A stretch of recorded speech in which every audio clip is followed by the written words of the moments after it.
This is the camcorder, which arrives well presented in this retail box, which also gives a summary of its main specification. HDMI connection, full HD resolution up to 1920 by 1080, 24 megapixel camera, 16 times digital zoom, 3-inch colour touch panel screen, and it has face detection as well. There's a full summary of the specification on the reverse of the box.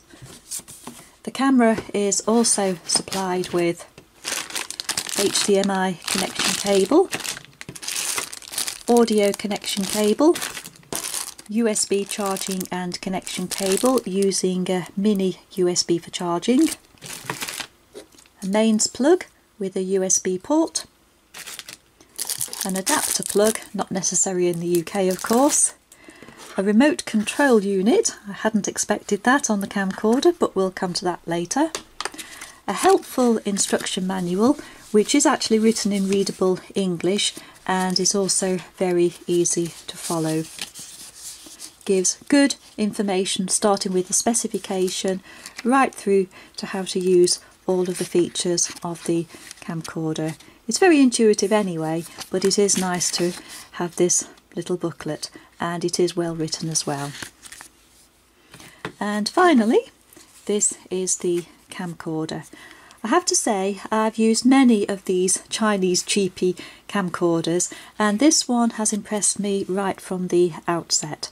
The build quality I feel is very good. It feels quite solid, quite substantial, and it is actually very well made. Underneath here is the battery compartment. It uses a standard NP-40 battery. These are widely available, and it's the Casio design rather than the Fuji. 1280 milliamp capacity, so that gives a good long life.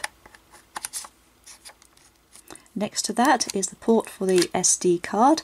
Note it's a full-size SD card rather than the fiddly micro SD, so again very pleased to see that. This I think is quite well designed. It's good, it's strong, it's well hinged, and it also has the little catch on for security. So unlike some cameras, it's not going to drop open during use. So quite impressed by that.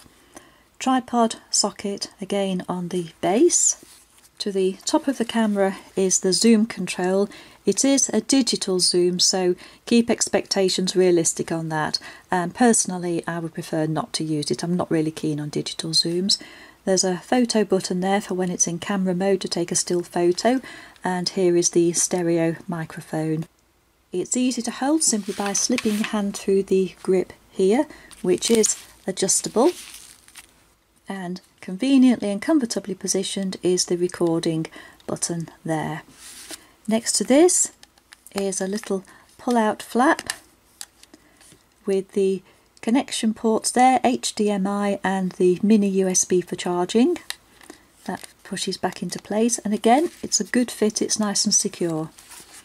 To the front, I'm always very pleased to see a camcorder that's supplied with a lens cap, and this is a proper lens cap. It's got the hinge fitting inside, and you can see two little recesses there which the clips fit into. Also here, anyone observant will notice that the lens is actually threaded there, which gives you the option of using external filters or even additional lenses such as a wide-angle lens or a close-up lens, but you don't see that on too many camcorders, and certainly not in this price range, but it does give you that option to be creative and use filters with the camera. Here also is a 2 LED filming light.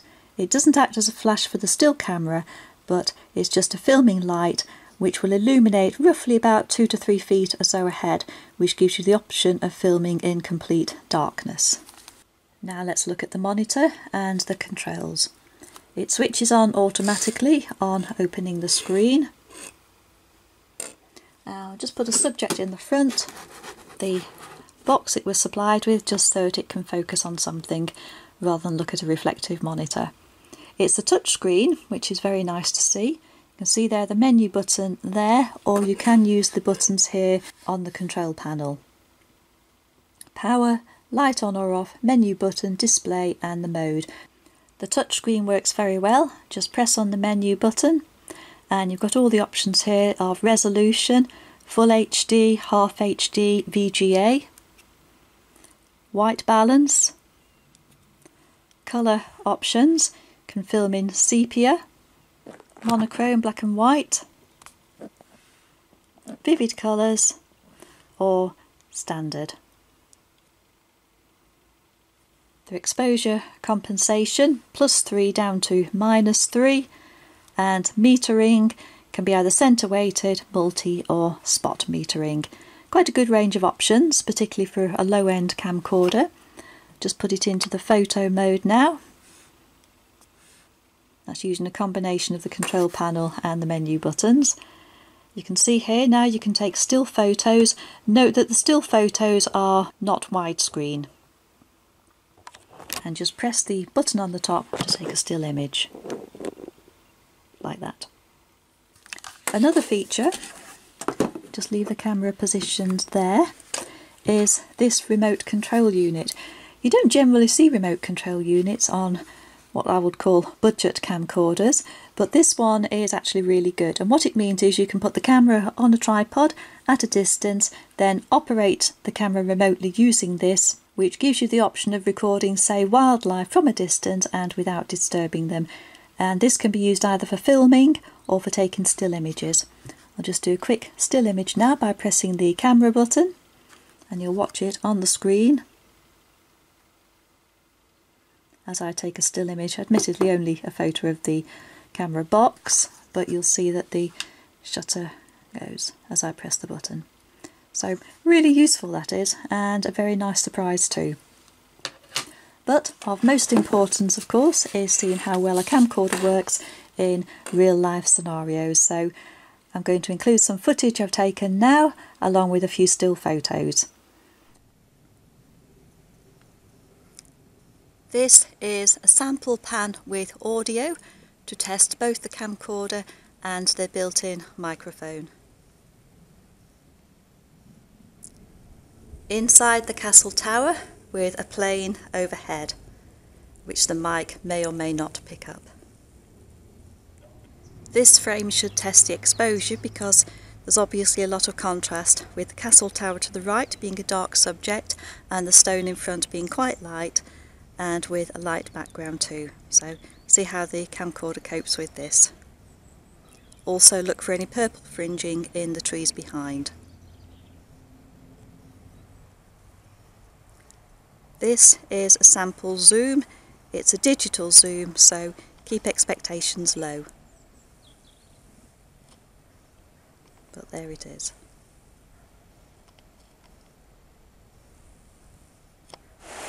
Another test of the microphone, this time filming the river.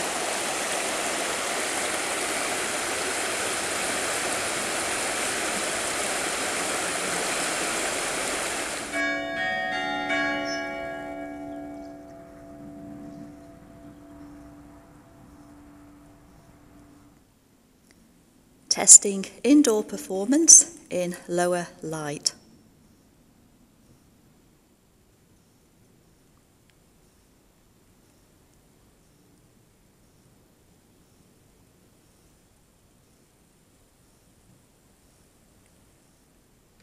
Another castle, another pan.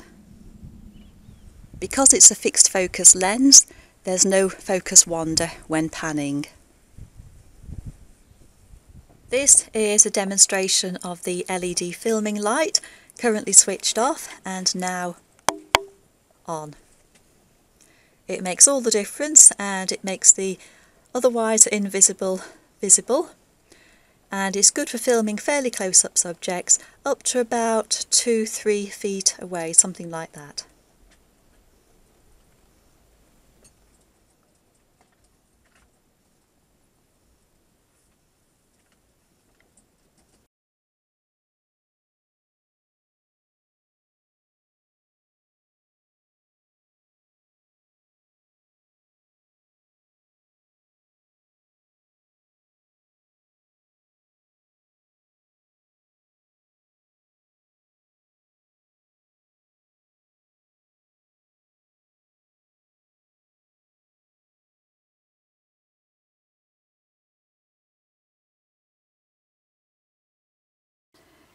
In conclusion, I have to say that this camcorder has exceeded my expectations.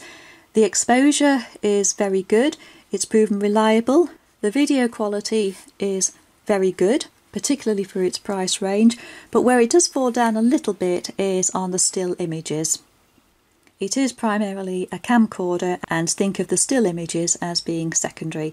Also, it's not very good for close-up shots due to the fixed focus lens, which really is focused at medium to longer distance. Maybe with an ancillary close-up lens this could be overcome, but unfortunately I don't have one of those to test it. But if you're looking for a budget camcorder, not for use for close-up photography, then I think this is one you should definitely consider. Also, it comes supplied with this handy carrying case, lightly padded, moderately weatherproof, a good shoulder strap, and a little pocket at the front for carrying a spare battery if you buy one, and SD cards or other accessories. But I'd say that is definitely a good buy and very, very good value for money.